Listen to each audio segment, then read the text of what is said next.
నమస్తే, welcome to Aadan. నమస్తే సతీష్ గారు. నమస్కారం అండి. సతీష్ గారు, ఇప్పుడు ఆంధ్రప్రదేశ్లో ల్యాండ్ టైటిల్ యాక్ట్ కొత్త భూ హక్కు చట్టం అనేది వివాదాస్పదం అయిపోయింది. ఒక పక్క న్యాయవాదుల దగ్గర నుంచి అనేక వర్గాలు రోడ్డు మీదకి వచ్చి ఆందోళన చేస్తున్నారు. అసలు ఇది చట్ట విరుద్ధం, న్యాయ విరుద్ధం, రాజ్యాంగ విరుద్ధం అని చెప్పేసి ఒక పక్క చెప్తున్నారు. కానీ ఫైనల్గా అయితే ఆమోద ముద్ర పడిపోయింది. నీతి ఆయోగ్ కూడా కొన్ని సూచనలు అవి చేసింది, వాటిని కూడా మేము అమలు చేస్తూ ఉంటున్నారు. ఇది గనక అమల్లోకి వచ్చినట్లయితే ఇక ఎవరి ఆస్తికి రక్షణ ఉండదు అనే ఒక ప్రచారం అయితే విపరీతంగా జరుగుతుంది. సో ఒక అనలిస్ట్గా, ఒక సీనియర్ జర్నలిస్ట్గా మీరేం చెప్తారు? అంత భయంకరమైనటువంటి చట్టాన్ని తీసుకొచ్చింది ఆంధ్రప్రదేశ్ ప్రభుత్వం. సో ఎన్ని లా, ఏ చట్టమైనా కూడా మొదటిది న్యాయ పరిధిలోకి రావాలి తప్పనిసరిగా. సపోజ్ ఒక చట్టం పరంగా మీకు ఒక వివాదం ఏర్పడుతుంటుంది భూమికి సంబంధించి. ఇది నాది, ఇదేమిటి కొత్తగా తెచ్చిన చట్టం అంటే ముందుగా చట్టం గురించి స్పష్టంగా ఏపీ టైటిలింగ్ యాక్ట్ 2023 దాని గురించి మాట్లాడాల్సి వస్తే, అంటే చాలా ప్రభుత్వాలు ముందు నుంచి ఈ భూ సర్వే అనేది ఇంతకుముందు ఎప్పుడో కలోనియల్ రూల్లో, అంటే బ్రిటిష్ వారి హయాంలో జరిగినటువంటి సమీక్ష తప్ప భౌతిక సమీక్ష అంటే పలానా కంప్లీట్గా ఓవరాల్ రివ్యూ అనేది జరగలేదు. అది జరగాల్సిన అవసరం ఉంది అని పలు ప్రభుత్వాలు పలు సందర్భాలలో చాలామంది కూడా అంటుంటారు. అందుకోసం ఒక సర్వేక్షణ అంటే సర్వే చేయాల్సిన అవసరం ఉంది. కరెక్టే. తెలంగాణలో కూడా కె చంద్రశేఖరరావు ముఖ్యమంత్రిగా ఉన్నప్పుడు ఆయన కూడా ఏం చేశారు, ఇక్కడ మొత్తం అన్నీ కూడా టోటల్ డిజిటలైజ్ చేస్తాము, ప్రతిదీ కూడా ధరణి పోర్టల్ కిందకి తీసుకొస్తా ఉన్నాం. ఇదో పద్ధతి. అంటే నిజాం హయాం నుంచి ఒక్కొక్కసారి ఒక్కొక్క భూమి 5-6 పేర్ల మీద టైటిల్ రిజిస్ట్రేషన్స్ ఉండడం, రిజిస్ట్రేషన్స్ ఉండడం, చాలా రకరకాలుగా ఉండేవి. ఇవి ఉండడం సహజమే. వీటిని ఒక రకంగా రెగ్యులరైజ్ చేసుకోవాలనే ఉద్దేశము మంచిది. కానీ ఈ చట్టం వల్ల వచ్చినటువంటి ఇబ్బంది ఏమిటంటే రెండు ప్రధానమైన అంశాలు. ఒకటి సర్వే చేసినప్పుడు ఎవరి భూమి కలిగి ఉన్నారో భూమికి సంబంధించినటువంటి అది స్వాస్థ్యంగా ఉన్న వాళ్ళు అంటే ఓనర్స్ అక్కడ ఉండొచ్చు, లేకపోవచ్చు. రైట్, వచ్చి సర్వే చేసుకుని వెళ్ళిపోతారు. అక్కడ ఉండి ఎవరైనా ఏదైనా క్లైమ్ చేయొచ్చు, క్లైమ్ చేసుకుని వచ్చేస్తారు. సో కాబట్టి ఇది ఆప్షన్స్లో కూడా జరిగే అవకాశం ఉంది ప్రధానంగా. ఇది ఒకటి ప్రధానమైన లేకున్న ఇది. అండ్ రెండవది ఏమిటంటే అపిలేట్స్ క్రియేట్ చేసి దాంట్లోంచి ఒక కోర్టుకి నాకు అన్యాయం జరుగుతుంది, నాకు కాకుండా ఎవరో చెప్పేశారు, సో నా ల్యాండ్ నాకు టైటిల్స్ నాకు ఉన్నాయి, నా హక్కులు నాకు ఉన్నాయి, కానీ వేరే చూపిస్తుంది అక్కడ. అప్పుడు నేను కోర్టులో షూ చేయాలి కదా. కోర్టులో అంటే సివిల్ కోర్ట్స్ వీటిని సివిల్ కోర్ట్స్ పరిధిలోకి రాకుండా ఈ చట్టం చేయడం. సో యాక్చువల్గా మనకున్నవి పాలన ఎట్లా జరగాలి, 3 ప్రధానమైన వ్యవస్థలు. లెజిస్లేచర్, ఓకే మీరు చట్టం చేస్తారు, లెజిస్లేట్ బిల్లు చేస్తారు, చట్టం అవుతుంది. సరే, మంత్రివర్గం మిగిలిన అధికారులు అమలు చేస్తారు. ఈ రెండు నడుస్తున్నాయి. ఈ అమలులో తేడా ఉంటే ప్రజలు ఎక్కడికి పోవాలి, సమీక్ష చేయాల్సింది కోర్టులు పోవాలి. ఆ సివిక్ కోర్టులని మీరు మీ పరిధి కాదంటే అవి టచ్ చేయడం మానేస్తాయి. ఇప్పుడు దీని మీద పబ్లిక్ ఇంట్రెస్ట్ లిటిగేషన్ పేరు మీద హైకోర్టుకు వెళ్ళినప్పుడు హైకోర్టు మనకు చూశారు కదా, మనకి వచ్చి హైకోర్టు మీరు ఎందుకు పరిగణనలోకి తీసుకోవట్లేదు, కేసులను పరిగణనలోకి తీసుకోండి అని చెప్పారు. సో కాబట్టి these are the 2 main flaws అన్నమాట. అయితే ఈ ఫ్లాస్ వల్ల ఎవరు లబ్ధి పొందుతారు కదా, ప్రధానంగా ఎవరు నష్టపోతారు, ఇది ప్రధానమైన సమస్య. అంటే బలహీనులు, చిన్నవాళ్ళు, చాలా సందర్భాల్లో కొన్ని తెలియని వాళ్ళు, సెమీ లిటరేట్స్, వీళ్ళు తమ భూమిని నష్టపోయే అవకాశం ఉంటుంది. 535 లేదా 565 సివిల్ కోర్ట్స్ని అసలు మీరు మీ పరిధిలోకి రాదన్నట్లుగా పక్కన పెట్టేసి కేవలం ఒక 20, 26, 30 కొన్ని ట్రిబ్యునల్స్ అంటారో మరొకటి అంటారో పేరేంటి కానివ్వండి, వాటి ఆ పరిధిలోకి తీసుకొచ్చేసి ఇక ఏ ఇబ్బంది ఉన్నా సరే లేదంటే ఏ వివాదం ఉన్నా సరే ఇవే పరిష్కరిస్తాయని చెప్పేసి కోర్టుల యొక్క పవర్లు మొత్తం లాగేసుకోవడం అనేది ఎంతవరకు న్యాయం అనేది ఇక్కడ ప్రధానంగా వస్తున్నటువంటి సమస్య, ప్రశ్న. కొన్ని క్వాజీ జ్యుడిషియల్ బాడీస్ ఉంటాయి, అంటే పూర్తి న్యాయపరమైనటువంటి సమీక్ష చేసేవి కాకుండా పాక్షికమైన న్యాయాధికారాలు ఉన్నటువంటి వ్యవస్థలు ఉంటాయి. ఓకే. అలాంటి ఉదాహరణకి ట్రిబ్యునల్స్ ఉంటాయి, మనకి జల వివాదాలు వస్తుంటాయి కదా, వాటర్ ట్రిబ్యునల్స్. సో కాబట్టి ట్రిబ్యునల్స్కి వెళ్తారు. కానీ ట్రిబ్యునల్స్ ఇచ్చినటువంటి జడ్జిమెంట్స్ని, ట్రిబ్యునల్స్ ఇచ్చిన వాటిని కోర్టులో సవాల్ చేయకూడదనడం ఉండదు కదా. సో దాని మీద కూడా కోర్టులు జోక్యం చేసుకుంటాయి. సో కాబట్టి మన జ్యుడిషియరీస్ మనం ఈ మూడు కలిస్తేనే ప్రజాస్వామ్యం కదా. లెజిస్లేచర్, ఎగ్జిక్యూటివ్, జ్యుడిషియరీకి అందుబాటులో లేకుండా చేయడం అనేది అది చెల్లదు. యాక్చువల్గా it is against the spirit of the constitution, రాజ్యాంగ స్ఫూర్తికి విరుద్ధం. ఇప్పుడు రెవెన్యూ వ్యవస్థలో కానివ్వండి, న్యాయ వ్యవస్థలో కానివ్వండి, లేదంటే రిజిస్ట్రేషన్ వ్యవస్థలో కానివ్వండి, ఇంతమంది స్టాఫ్, ఇంతమంది అధికారులు, ఇంత యంత్రాంగం పెట్టుకొని రేపు ఈ చట్టం అమల్లోకి వచ్చిన దగ్గర నుంచి ఇవన్నీ తీసేసి కేవలం TRO, టైటిల్ రిజిస్ట్రేషన్ ఆఫీసర్ అనేటువంటి ఒకే ఒక్క పదవి పెట్టి అతని కింద మొత్తం పెట్టేసి ఇక సమస్తం ఇతనే, ఆస్తి అమ్మాలన్నా ఇతనే, కొనాలన్నా ఇతనే, ఇతని పర్మిషన్ తీసుకుని అమ్మాలి, ఇతని పర్మిషన్ తీసుకునే కొనాలి, లేదంటే పిల్లలకి ఒకవేళ దానంగా ఇవ్వాలన్నా మరొకటి ఇవ్వాలన్నా ఏం చేయాలన్నా సరే ఆ TRO పర్మిషన్ అతను ఇస్తే తప్ప ఏమీ చేయడానికి వీల్లేదు అనేటువంటి విధంగా ఆ చట్టంలో పెట్టారనేది ఒక ప్రచారం అయితే జరుగుతుంది. వాస్తవేనా? ఓకే. మనకి పాలనా వ్యవస్థకు సంబంధించి అంటే జనరల్గా రెవెన్యూ డిపార్ట్మెంట్ ఉంది. మనం దాని పేరే రెవెన్యూ. మనం మొదట్లో మనకి డిస్ట్రిక్ట్ అడ్మినిస్ట్రేషన్ అని అంతా కూడా కలెక్టర్స్కి డిస్ట్రిక్ట్ కలెక్టర్ రిప్రజెంట్ చేసేవారు. ఇవన్నీ మనకి కలోనియల్ రూల్ నుంచి వచ్చినవే. మనకి ఆ పదమే, కలెక్టర్ అనే పదమే చూడండి. కలెక్టర్ అంటే వసూలు, అంటే పన్నులు వసూలు చేసేవారు. జనరల్గా పన్నులు వసూలు చేసేవారికి, ఆస్తుల మీద పన్నులు వసూలు చేసేవారికి విశేషమైన అధికారాలు ఇస్తుండేవారు. అందుకని మ్యాజిస్టీరియల్ పవర్స్ కలెక్టర్కి, ఆయన కింద ఉండేటువంటి మళ్ళీ కింద సబ్ కలెక్టర్స్కి మరొకరికి ఆ అధికారాలు బదలాయిస్తారు. సో కాబట్టి భూమికి సంబంధించినటువంటి సర్వస్వము వాళ్ళు శిస్తు వాటికి సంబంధించి ఉండేది కాబట్టి వాళ్ళకి మెజిస్టీరియల్ పవర్స్ ఇస్తారు. ఇప్పుడు వాళ్ళకి ఇదే మెజిస్టీరియల్ పవర్స్ మరొకరిని ఇంకొకటి క్రియేట్ చేసి ఇంకొక ప్రత్యామ్నాయ వ్యవస్థను క్రియేట్ చేస్తే మరి ఈ వ్యవస్థ ఏమవుతుంది ప్రధానంగా అంతే కదా. సో ఈ వ్యవస్థ ఏమవుతుందంటే మనం జిల్లా కలెక్టర్ల వ్యవస్థ మరొకటి ఏమవుతుంటుంది.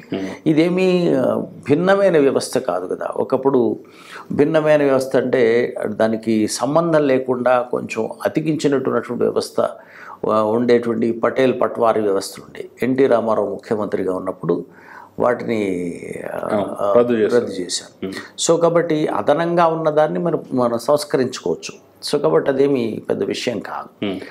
అలా కాకుండా మనకి ఎవరైతే భూమిని చూస్తారో, ఎవరైతే భూమి మీద శిస్తును వసూలు చేస్తారో ఆ వ్యవస్థని మనం కంప్లీట్ మీరు ఓవర్త్రో చేయాలనుకుంటున్నారా, లేకపోతే దాన్ని నిర్వీర్యం చేయాలనుకుంటున్నారా? సో ఒక నిర్వీర్యం చేస్తే, ఒక రాష్ట్రంలో నిర్వీర్యం చేస్తే మళ్ళీ ఒక్కొక్కసారి we are the citizens of India. ఇప్పుడు మీరు మన దగ్గరకు వచ్చి తమిళనాడు రాష్ట్రం వాళ్ళు వచ్చి ఇక్కడ కొనుక్కోవచ్చు కదా, వేరే ఛానల్ వచ్చి ఇక్కడ కొనుక్కోవచ్చు, ఇట్లాంటివి ఉంటాయి. సో కాబట్టి మనకి యూనిఫామ్ అనేది ఉండాలి కదా. నీతి ఆయోగ్ రూపొందించినటువంటి సూత్రాలు రాష్ట్రాలన్నిటికీ ఒకే విధంగా వర్తింపజేయాలి. సో ప్రధానంగా రాష్ట్రాలకు ఒకే విధంగా వర్తించేలా ఉండాలి. రాష్ట్రానికి ఒక విధానం ఉన్నప్పుడు అప్పుడు యాక్చువల్గా ల్యాండ్స్ అనేవి క్రయ విక్రయాలు మనందరం కూడా ఈవేళ ప్రపంచం చిన్నదైపోయింది. ఒక చోటుకి వెళ్తాం, ఇంకో చోటుకి వెళ్ళి అమ్ముకుంటాం, మరో చోటు కొనుక్కుంటాం, అక్కడ అమ్ముతాం, ఇక్కడ కొనుక్కుంటూ ఉంటాం. అట్లాంటి వాటిని ఫెసిలిటేట్ చేసే విధానంగా ఉండాలి తప్ప ఈ రాష్ట్రం ప్రత్యేకించి వేరే పద్ధతిలో వెళ్దానడం అనేది ఇబ్బందులు పాలు చేసే అవకాశమే ఉంటుంది. ఇప్పటికే మనకి టైటిల్స్ అన్నీ ఉన్నా, అన్నీ జాగ్రత్తగా ఉన్నా, మనకి నగరాల్లో ఉండే భూములకు సంబంధించి ఇప్పటికీ మాఫియా నడుస్తుంది కదా. మనకి టోటల్గా మనకి అన్నీ ఉన్నా కూడా నేను కట్టుకొని అంటాడు ఎవరో ఫోన్ చేసి కదా. అలాంటి రక్షణ లేని స్థితి, అప్పుడు అసలు మనం లేనప్పుడు ఈ మొత్తం ఇదే పని మీద ఉండేటువంటి వాళ్ళు ఉంటారు జనరల్గా. ఇందుట్లో మీరు గమనించారో లేదు, ప్రతిపక్షాలు చేస్తున్నాయో లేదంటే సోషల్ మీడియాలో వచ్చినటువంటి ప్రతిపక్షాలు కొంచెం అతి చేస్తాయి తప్పనిసరిగా, తప్పకుండా వాడుకుంటే అడ్వాంటేజ్ తీసుకోవడం ప్రయత్నం. ఒక ప్రచారం అయితే చాలా మందిని కానీ ఒకటి ముఖ్యంగా సామాన్యులు భయపడుతున్న అంశం ఏంటంటే ఈ చట్టం అమల్లోకి వస్తే ఏదైనా ఒక వివాదం వస్తే 2 సంవత్సరాల తర్వాత అసలు దీన్ని మనం పోరాటానికి అవకాశం ఉండదు. 2 సంవత్సరాల లోపలనే అప్పీల్ చేసుకోవాలి, 2 సంవత్సరాల లోపలనే పరిష్కారం చేసుకోవాలి, కోర్టుకు వెళ్ళాలని ఇంకేదన్నా చేయాలన్నా సరే. అది దాటిందంటే ఇక ఆటోమేటిక్గా హక్కులు వాళ్ళు అయిపోతాయని ఒక ప్రచారం. అది వాళ్ళు అంటే దీనికి 2 కోణాలు ఉన్నాయి. 2 ఏళ్ల లోపు అనేది మీకు జస్టిస్ డిలే కాకుండా, వివాదం డిలే కాకుండా క్వికెన్ చేయడం కోసం అని జనరల్గా దాని ఉద్దేశంతో చెప్తారు. దట్ ఈస్ మనకేమిటి అధికార పక్షం వాళ్ళ పాయింట్ ఆఫ్ వ్యూ. ప్రతిపక్షం వాళ్ళ పాయింట్ ఆఫ్ వ్యూ అంటే 2 ఏళ్ళు దాటితే మరి ఎలాగా అనేది. సో కాబట్టి ఇది ఫెసిలిటీయా లేకపోతే సౌకర్యమా లేక పరిమితియా? సో ఒక సౌకర్యాన్ని పరిమితిగా మార్చుకునే పరిస్థితి కూడా ఉంటుంది. సో పరిమితిగా మార్చుకున్నప్పుడు ప్రమాదం ఏర్పడుతుంది. అట్లా కాకుండా క్విక్కర్ డెలివరీ, క్విక్కర్ జస్టిసెస్ ఇవ్వడం కోసం కొంత మంచిదే. కానీ ఎప్పుడు క్విక్కర్ అంటే ల్యాండ్కి సంబంధించినవి ఎప్పుడు కూడా చాలా వేగవంతంగా చేయడం వల్ల వచ్చే ప్రయోజనం కన్నా నష్టమే ఎక్కువ ఉంటుంది. చాలా రకాలైనటువంటి డిస్ప్యూట్స్ అన్నీ కూడా దాంతో ముడిపడి ఉంటాయి. సో దీనికి సంబంధించి మరికొన్ని సోషల్ మీడియాలో తిరుగుతున్నటువంటి అంశాలు కూడా నేను మీ ముందు తీసుకొచ్చే ప్రయత్నం చేస్తాను. ఇప్పుడు సెక్షన్ 6(7) ప్రకారం ఈ చట్టంలో ఉన్న విధంగా ప్రజల ఆస్తులను 3 రకాల రిజిస్టర్స్లో నమోదు చేస్తారు. మొదటి రిజిస్టర్లో ఎలాంటి వివాదాలు లేని ఆస్తులు ఉంటాయి. ఆ ఆస్తుల లిస్టు ప్రకటించాక ఏ దారిన పోయే దాని అయినా సరే నాకు హక్కు ఉందని ఫిర్యాదు చేయొచ్చు. అప్పుడు మీ ఆస్తి వివాదంలో ఉన్నట్టుగా భావించి దాన్ని మొదటి దాంట్లో కాకుండా 2వ దాంట్లో నమోదు చేస్తారు. ఇక బ్యాంకు లోన్లు రావు, అమ్ముకోవడానికి వీలు లేదు. ఫిర్యాదు చేసిన ఎవరైతే ఉన్నారో వాళ్ళకి ఆఫ్ ద రికార్డుగా డబ్బు ఇచ్చి ఏదో ఒకటి చేసి సర్దుబాటు చేసుకోవడం తప్ప మీకు ఇక మరే ప్రత్యామ్నాయం లేదు. ఇది మీకు గొంతు మీద కత్తి లాంటిదని చెప్పేసి ఒక అంశం అయితే ఇప్పుడు సోషల్ మీడియాలో పోస్టల్ రూపంలో బలంగా తిరుగుతుంది. దీని గురించి మాట్లాడుతున్నాం. సో ఇప్పుడు యాక్చువల్గా దారిని పోనే దానయ్య ఇది నాది అని క్లెయిమ్ చేయడం అనే దాని కాకుండా వాళ్ళ దగ్గర మినిమం డాక్యుమెంట్స్ ఉండాలి కదా, లేకుండా ఎట్లా క్లెయిమ్ చేస్తారు? అదే పాయింట్ నిన్న జనసేన అధినేత పవన్ కళ్యాణ్ కొంతమంది న్యాయవాదులతో పెట్టినటువంటి మీటింగ్లో కూడా ఒక లాయర్ చెప్తున్నారు, ఈరోజు జనసేన ఆఫీస్ను కూడా వివాదం చేయాలనుకుంటే ఏ మాత్రం అవకాశం లేకపోయినా సరే ఒక మామూలు చెత్త కాగితం మీద ఇది నాది అని చెప్పేసి ఏదైనా ఒక చిన్న డాక్యుమెంట్ తీసుకొచ్చినా సరే వెంటనే దాన్ని వివాదాస్పదంగా మార్చొచ్చు అని చెప్పి సాక్షాత్తు న్యాయవాది చెప్తుంది. సరే ఎవరో ప్రతిపక్షం వాడు చెప్తే ఓకే, ఆ వీడియో కూడా పెద్ద ఎత్తున ఇప్పుడు వైరల్ అవుతుంది. దాని చూసి ఇంకా ఎక్కువ భయపడుతున్నారు. యాక్చువల్ చెప్పాలంటే the very purpose behind making law is to prevent from such disputes. యాక్చువల్గా నిజానికి ఈ తరహా చట్టాలు, ఈ తరహా వ్యవస్థలు మనం ఎందుకు చేసుకోవాల్సి వస్తుంది అంటే ప్రధానంగా ఎందుకు ల్యాండ్ రెవ్యూని ఎందుకు చేసుకోవాల్సి వస్తుంది? మనకి ఇప్పుడు ఇక్కడ మనకి ఒక్కోసారి రిజిస్ట్రేషన్ అయిపోయింది, యాక్చువల్గా రియల్ది ఎవరిదో తెలియదు. సో కాబట్టి దాన్ని కనీసం అక్కడ ఫిక్స్ చేయాలి కదా. సో అందుకోసం రివ్యూ చేయాలి. ల్యాండ్ రివ్యూ చేయకపోవడం అప్పటివే బ్రిటిషర్స్ టైం నాటివే ఎప్పటికీ ఉండాలనడం అనేది బహుశా ఎవరు సపోర్ట్ చేయరు. ఈవెన్ క్రిటికల్గా ఉండేటువంటి వాళ్ళు కూడా they also don't support. We need a review, but that has to be very transparent, పారదర్శకంగా ఉండాలి. అంతే తప్ప అసలు రివ్యూకే వ్యతిరేకం అనడం కూడా తప్పు. అసలు ఇలాంటి చట్టం వద్దని అనొచ్చు, కానీ చట్టం అనేది ఒకటి ఉండాలి తప్పనిసరిగా, ఒకటి ఉండాలి. అది పారదర్శకత ఉండాలి, దానికి సంబంధించినటువంటి అంశాలు కూడా ఉండాలి. సో కాబట్టి ఇప్పుడు మనకి క్లారిటీ ఎక్కడ వస్తుంది? పలానా ల్యాండ్ అని మనం ఒకసారి సపోజ్ మన డిజిటల్ యాక్సెస్ చేసాం అనుకోండి, ల్యాండ్ టైటిల్ నెంబర్ కొడితే క్లియర్గా ఉండాలి అన్ని, అంటే ఎవరి ఓనర్ ఎవరు, మరొకటి అట్లా ఉండాలి. ఉండేటప్పుడు ఏమైపోతుంది, రేపొద్దున ఆ ల్యాండ్ కొనుక్కునేవాడు సుఖంగా ఉంటుంది, అంతే కదా. అది ఇవి ధరనైనా మరొకటైనా మీరు ల్యాండ్ కొనుక్కుంటారు, అది ఎవరిది ఉందో కష్టం ఉందనుకోండి. కాబట్టి ఆ డిస్ప్యూట్స్ని తగ్గించడం కోసం ఈ చట్టం బహుశా అది ఉద్దేశం. కానీ ఆ క్లాజెస్ సరిగా డిఫైన్ చేయకపోవడం వల్ల ఏ ఉద్దేశంతో అయితే పెట్టారో ఆ ఉద్దేశం ఫర్ఫిట్ అవుతుంది. దాంట్లో కూడా ఇంకొక అంశం ఏంటంటే ఇది నీతి ఆయోగ్కి సంబంధించి. ఇప్పుడు చట్టం అమలు కోసం ఒక న్యాయమూర్తిని నియమించుకోవాలని నీతి ఆయోగ్ చెప్పింది. కానీ జగన్మోహన్ రెడ్డి మాత్రం రిటైర్ అయినటువంటి జాయింట్ కలెక్టర్ స్థాయి అధికారులు చాలని చెప్పేసి వాళ్ళ వరకే ఆపేశారు. సో కోట్ల విలువైనటువంటి మన ఆస్తులు రిటైర్ అయినటువంటి అధికారిదే తుది నిర్ణయం, అతని దయాదాక్షిణ్యాల మీద ఉంటుంది. ఇక అతనికి యజమాని ఎవరో మనకి తెలుస్తూనే ఉంది కదా అని చెప్పేసి మరొక విమర్శ కూడా ఇక్కడ బలంగా తిప్పుతున్నారు. ఇప్పుడు ఒక అంటే కాంపిటెన్స్ అనేది ఎలా నిర్ణయిస్తారు ప్రధానంగా ఈ అధికారిని. మనం ఒక్కొక్కసారి న్యాయ విచారణ చేయమంటాం. న్యాయ విచారణ చేయమన్నప్పుడు సిట్టింగ్ జడ్జి కన్నా రిటైర్డ్ జడ్జిని పెట్టమంటారు. ఒక్కొక్కసారి రిటైర్డ్ జడ్జిని పెట్టారనుకోండి మళ్ళీ ఇలాంటి ప్రశ్న వస్తుంది కదా. రెండు అలాగే రెవెన్యూ ప్రస్తుతం ఇవేమీ లేవు అనుకోండి, మామూలుగా అయితే రెవెన్యూ అధికారులే చూడాల్సి ఉంటుంది. జిల్లా కలెక్టర్ దగ్గర నుంచి వాడితే కదా వాళ్ళ పరిధిలోకి పోతుంది ఇదంతా. సో పక్కన రిజిస్ట్రేషన్స్ అవన్నీ రిజిస్ట్రార్స్ వాళ్ళు చూస్తాను. సో ఇప్పుడు కూడా మనకి ఒక్కొక్కసారి ఏం చేస్తారు, మరి కలెక్టర్స్ని నేరుగా ఐఏఎస్ వాళ్ళు ఉంటారు. ఒక్కొక్కసారి ఇక్కడే మనం ఐఏఎస్ కాని వాళ్ళు ర్యాంకర్స్ ఉండొచ్చు, కన్ఫర్డ్ ఉండొచ్చు, కన్ఫర్డ్ కాని వాళ్ళని కూడా పెట్టేస్తారు. పెట్టినప్పుడు మరి వాళ్ళ కాంపిటెన్స్ని ఏ తరహాలో నిర్ణయిస్తాము?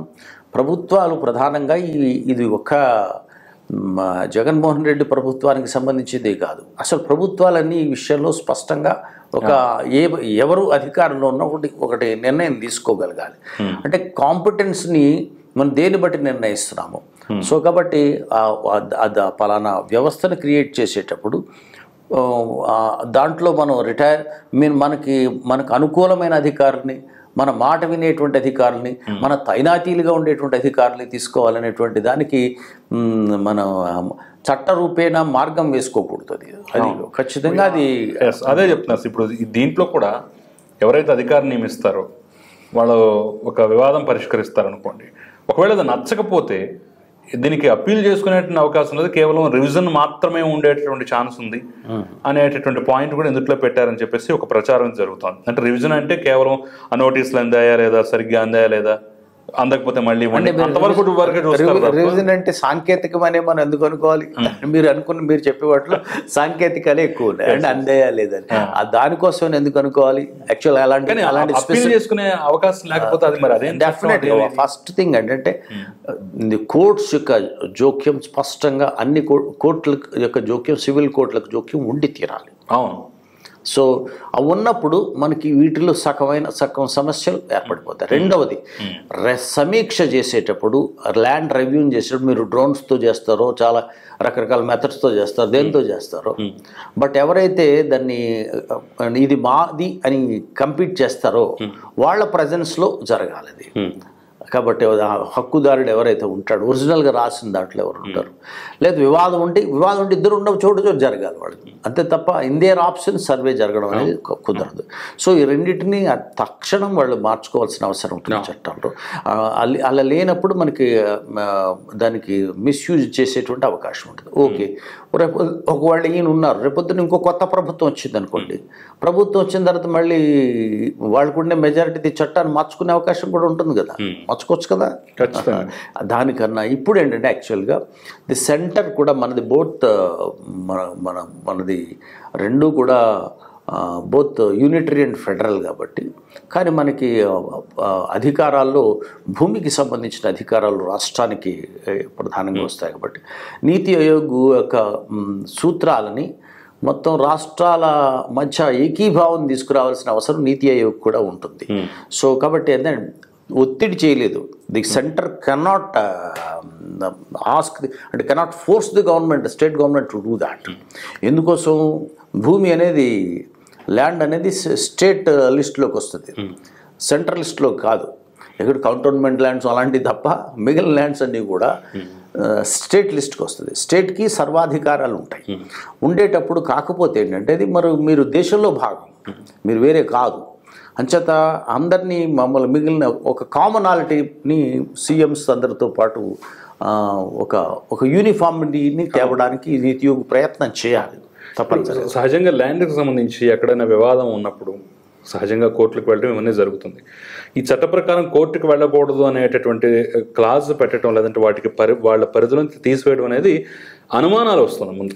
నిజమా కాదా అనే అంశం కాసేపు పక్కన పెట్టి దానివల్ల నష్టం ఏంటనేది.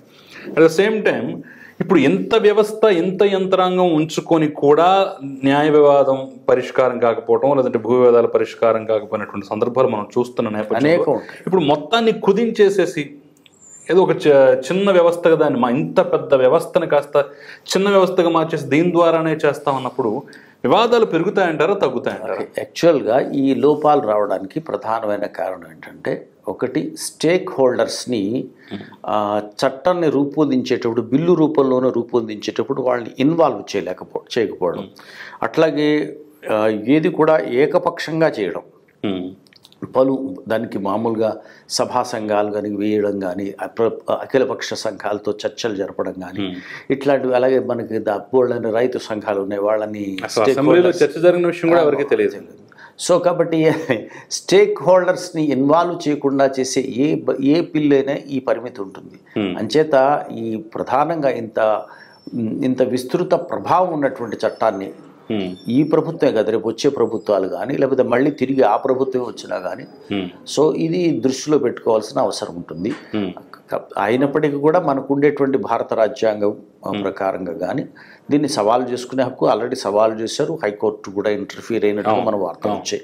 కాబట్టి న్యాయ వ్యవస్థ ప్రధానంగా వస్తున్నటువంటి ప్రశ్న ఏంటంటే, మనకి సహజంగా గ్రామీణ ప్రాంతాల్లో ఒక భూమి రిజిస్ట్రేషన్ జరిగిపోయింది అంటే దానికి పట్టాదారు పాస్ పుస్తకం తెచ్చుకోవటానికే రైతులు నానా తంటాలు పడుతున్నారు. కొడుక్కో కూతురుకో వాళ్ళ వారసత్వంగా వచ్చేటువంటి భూమిని వాళ్ళ పేరు మీద మార్చినా సరే దానికి ఎంతో కష్టపడి, ఎంతోమంది చేతులు తడిపి, ఎంతోమంది కాళ్ళు గడ్డాలు పట్టుకుంటే కానీ సక్రమంగా రావాల్సిన దానికి కూడా సరిగ్గా రానటువంటి పరిస్థితుల్లో ఇప్పుడు ఇంకా ఉన్నదాన్ని ఇంకా కాంప్లికేట్ చేస్తే రేపు అసలు ప్రజలు ఏమైపోతారు? వాళ్ళ దృష్టిలో ఇది సులభతరం చేస్తున్నామని అనే భావనలో ఉన్నారు. ఎందుకోసం అంటే మేము దీనికి ఒక ప్రత్యేకమైన విభాగం పెట్టాము, దాన్ని వేరు చేశాము. జిల్లా మామూలు ఎంఆర్ఓలు వీళ్ళ నుంచి వాటిని వేరు చేశాము. ప్రతి వాళ్ళు ఎంఆర్ఓ ఆఫీస్ చుట్టూ తిరగడమో మరో దానికి చుట్టూ తిరగక్కర్లేకుండా ప్రత్యేకించి ఇక్కడే రావచ్చు, దీనికి సంబంధించిన అప్పీల్ చేసుకోవడానికి అప్పీలేట్స్ ఉన్నాయి అని చెప్పడం వాళ్ళు చేస్తున్నారు, వాళ్ళు చెప్పేది. కాకపోతే ఏంటంటే మనకి ఇది ఆచరణలో ఎంతవరకు సాధ్యం అనేది తప్పనిసరిగా ఒక క్వశ్చనే. కానీ ఇది చేసేటప్పుడు దీనికి మెథడ్స్ని చేసేటప్పుడు నేను అదే అనేది అనమాట, అది టైం టెస్టెడ్ మెథడ్స్ని మనం తీసుకోవాల్సిన అవసరం ఉంటుంది. ఒక్కసారిగా ఒక నీ జర్క్ రియాక్షన్ లాగా ప్రజలందరూ ఒక పద్ధతికి అలవాటు పడి ఉంటారు. రైతులందరూ దీన్ని ఈ చట్టం యొక్క పనితీరుని అసలు ఇంతవరకు రైతుకు తీసుకెళ్ళగలిగారా, లేకపోతే మామూలు చిన్న భూమి హక్కుదారుకు తీసుకెళ్ళగలిగారా, ఎంతమందికి తీసుకెళ్ళగలిగారు కదా. ఇది కేవలం ఈవెన్ మాధ్యమాల్లోనే చాలా తక్కువ చర్చ జరుగుతుంది, ఇంకా ప్రజల్లోకి ఎలా వెళ్ళింది. సో ప్రతిపక్షాలు మీరు చెప్పినట్టు ఇంతకు ముందు వాళ్ళు విస్తృతంగా ప్రచారం చేస్తారు, దానికి కౌంటర్ కూడా అధికార పక్షం నుంచి మరి అంత స్థాయిలో అయితే నేను చూసినంత వరకు రాలేదు. వాళ్ళు ఏం చెప్తున్నారంటే మీ భూమి లేదా మీ ఆస్తి మీకు తెలియకుండా కొట్టేస్తారు, తెలిసి ఓకే తెలియకుండానే కొట్టేస్తారు, చూసుకోండి అంత కాంప్లికేటెడ్గా ఉంది అనేది ఇప్పుడు విస్తృతంగా ప్రచారంలో ఉంది. సోషల్ మీడియాలో బయట మీరు చూసే ఉంటారు. అది సాధ్యమా? అది సాధ్యమయ్యే విధంగా ఈ చట్టం ఉందా అంటే మరి రేపటి రోజున ఒకవేళ ప్రజలు గనక నిజమే సాధ్యమయ్యేలాగా చట్టం ఉందని చెప్పేస్తే భయభ్రాంతులకు గురవరా? ఆఫ్ కోర్స్, అంటే దాన్ని తొలగించాల్సిన అవసరం. ఇప్పుడు ఏదైనా సరే మీరు ఇది మనమేమో ఇది ప్రతిపక్షాలేమో ఇది ఆంక్ష అంటున్నాయి, చట్టం చేసిన అధికార పక్షం ఇది సంస్కరణ అంటుంది, అంతే కదా, ఇట్స్ ఎ రిఫార్మ్ అంటుంది ఆల్మోస్ట్. సో మేము సులభతరం చేస్తున్నాం ఉంటుంది.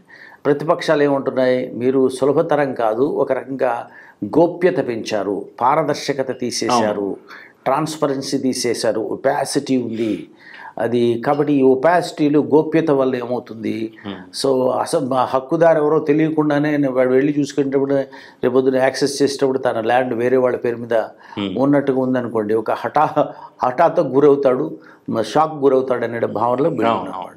కాబట్టి మనం దీనిని సులభతరం చేసేదానిని మనం చేసే పనిని నిజంగా చేయాలనుకుంటే ఫస్ట్ థింగ్ ఏంటంటే స్టేక్ హోల్డర్స్ ఇన్వాల్వ్ చేయాలి. రెండు, ఆ విధానాల్ని బహుళ ప్రచారంలో పెట్టాలి.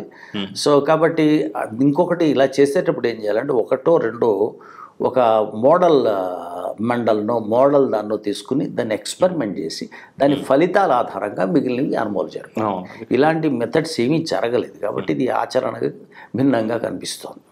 సో సో ప్రస్తుతం ఆంధ్రప్రదేశ్ కానీ తెలంగాణ కానివ్వండి, ఫైనల్గా చెప్పండి, ఇప్పుడు ఈ తీసుకొస్తున్న ధరణి కానివ్వండి, అక్కడ కొత్త రెవెన్యూ చట్టం కేసీఆర్ గవర్నమెంట్ హయాంలో జరిగినటువంటి కొత్త చట్టం కానివ్వండి, విఆర్ఓ లాంటి వ్యవస్థను ఏ విధంగా చేశారో మనం తెలంగాణలో చూస్తున్నాం. ఇప్పుడు ఆంధ్రప్రదేశ్లో కొత్తగా తీసుకొస్తున్నటువంటి ఈ ల్యాండ్ టైటిలింగ్ యాక్ట్ కానివ్వండి, ఇవి నిజంగానే అవసరం అంటారా? అవసరమయ్యే ఈ ప్రభుత్వాలు చేస్తున్నాయా, లేదంటే కావలసిన కొన్ని సంస్కరణలు పక్కన పెట్టేసి మేము ఏదో పెద్ద మార్పు తీసుకొస్తున్నాం అనే ఉద్దేశంతో, ఒక పెద్ద చిత్రం చూపిద్దాం అనే ఉద్దేశంతో ఇవన్నీ చేస్తున్నారంట? ఓకే, మీరు అంటే స్ట్రైట్ క్వశ్చన్ అడిగారు కాబట్టి నేను కూడా స్ట్రైట్ ఆన్సర్ చెప్తాను. ఏంటంటే ఇప్పుడు ప్రభుత్వాలకి స్ట్రైట్ అంటే మనకి చెప్పే రాజకీయ పక్షాలు చెప్పే కారణాలు ఒకటి ఉంటాయి, చెప్పని కారణాలు ఒకటి ఉంటాయి. వెంటనే రావడమే ప్రభుత్వాలు ఎక్కువ భాగము ఈ భూమి మీద ఎందుకు పడుతున్నాయి ఫస్ట్ థింగ్. రెండు ఏంటంటే జనరల్గా ఈ vacant lands, government lands, so unclaimed lands ఇవేమి ఉండాలి అని ముందు ల్యాండ్ని తెలుసుకోవాలనే కోరిక చాలా బాగా పెరిగిపోయింది. సో పెరిగిపోవడం అంటే మా ప్రైవేట్ వ్యక్తులకు పెరిగితే ఆశ్చర్యం అవసరం లేదు, ప్రభుత్వానికి పెరిగింది. ప్రభుత్వానికి పెరిగింది అంచేతనే కదా అప్పుడు ధరణి మీద వచ్చినటువంటి విమర్శలు మామూలైనవి కాదు, చాలా పెద్ద ఎత్తున వచ్చాయి. సో దానికి తోడు ఏంటంటే మన భూముల్ని మనం జనరల్గా ఎవరికి ఎక్కువ చాలా సులభంగా ప్రభుత్వ భూముల్ని మన కార్పొరేట్లకి వాళ్ళకి వీళ్ళకి, అంటే ఇక్కడ ధరణికి ఇక్కడికి తేడా ఏంటంటే ధరణి వచ్చినప్పుడు ఏంటంటే సహజంగా కొన్ని వివాదాస్పదమైనటువంటి భూములు లేదంటే యజమానులు ఎవరు కరెక్ట్గా తెలియని వాటి మీదే పడతారు అనేటటువంటి అంశం అక్కడ ప్రధానంగా ప్రచారం జరిగింది. మిగతా వాటికి పెద్ద ఇబ్బంది ఉండదు. కానీ ఇది వచ్చిన దగ్గర నుంచి ఇప్పుడు ఆంధ్రప్రదేశ్లో వచ్చిన మొత్తం సమస్తం పడతారు. ఓకే, ఇప్పుడు ఇష్టం అధికార పక్షానికి ఎవరు వ్యతిరేకత వాళ్ళందరి మీద పడవచ్చు అనే ప్రచారం అయితే ఉంది. ఇప్పుడు తెలంగాణ ఎన్నికలకి ముందు కూడా ఈ కాంగ్రెస్ చేసినటువంటి విమర్శల్లో ప్రధానంగా ఎవరి మీద టీఆర్ఎస్ మీద చేసాం, బీఆర్ఎస్ మీద చేసిన విమర్శలు ధరణిని చాలా ప్రధానంగా చేశారు. అవును చాలా ధరణియే ప్రధానంగా చేశారు. సో ఎందుకోసం ఈ ధరణి అనేది మీరు సంస్కరణ కోసం పెట్టారు అని మీరు చెప్పారు, కానీ దానివల్ల నష్టపోయినటువంటి వాళ్ళు, భూములు నష్టపోయిన వాళ్ళు చాలా ఉపయోగించుకున్నారు. తర్వాత అట్లాగే రాజకీయ పలుకుబడి కలిగిన వాళ్ళు తమకు అనుకూలంగా దాన్ని ఉపయోగించుకోవడానికి చాలా ప్రయత్నం చేశారు. సో కాబట్టి ఈ పాఠాలని దృష్టిలో పెట్టుకునేనా సరే ఆంధ్రప్రదేశ్ ప్రభుత్వము ఇప్పుడు వెంటనే తీసుకురాలేదు, 2023లో తీసుకొచ్చింది. అక్కడ ధరణి చాలా ముందు నుంచి వచ్చింది. కానీ కాబట్టి ఈ పాఠాల నుంచి నేర్చుకునేనా సరే దాని యొక్క ట్రాన్స్పరెన్సీని మెరుగుపరచాలి, కోర్టుల పరిధిలోకి తీసుకురావాలి.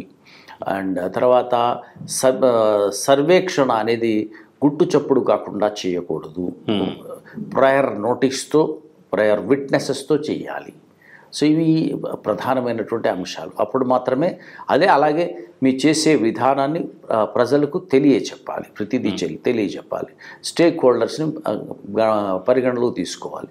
అట్లాగే మీరు మిమ్మల్ని ఒక్కరే ఎన్నుకోరు కదా, ఇతర పార్టీల వాళ్ళని కూడా శాసనసభ్యులు ఉంటారు కదా, వాళ్ళు కూడా వాళ్ళు ప్రజలు ఎన్నుకున్న వాళ్ళు గారా వాళ్ళు, ఖచ్చితంగా మరి వాళ్ళు ప్రజాప్రతినిధులు గారా, వాళ్ళని ఇన్వాల్వ్ చేయరా? చెయ్యాలి. ఇక ఒక భాగం అంటే పక్కన పెట్టేయడం కాదు కదా.